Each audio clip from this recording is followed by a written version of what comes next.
Kia ora! Welcome to the second lesson on passive sentences.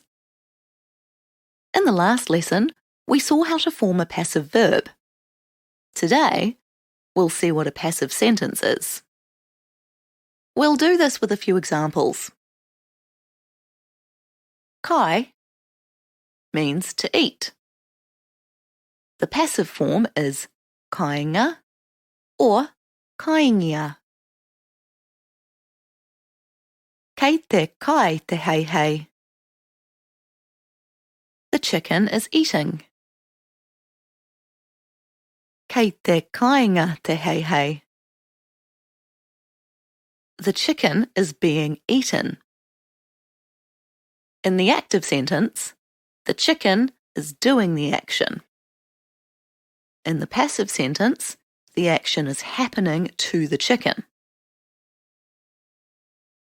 Let's see a few more examples.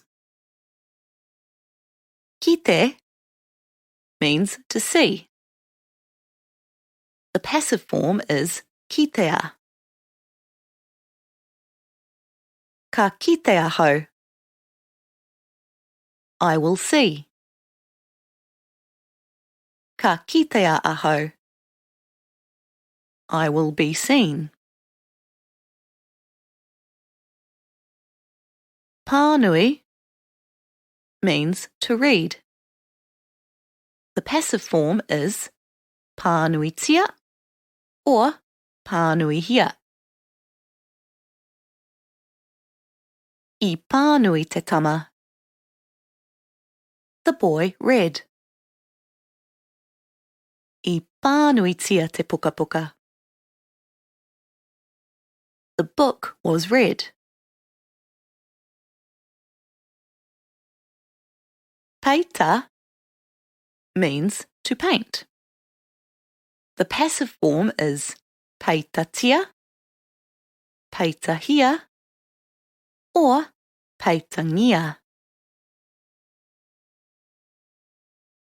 Kua peita te wahine. The woman has painted. Kua peitatia te whare. The house has been painted. I hope that this explains how to use a passive verb. In the next lesson, we'll see how to extend these sentences and we'll learn why they're so important. Ka kite!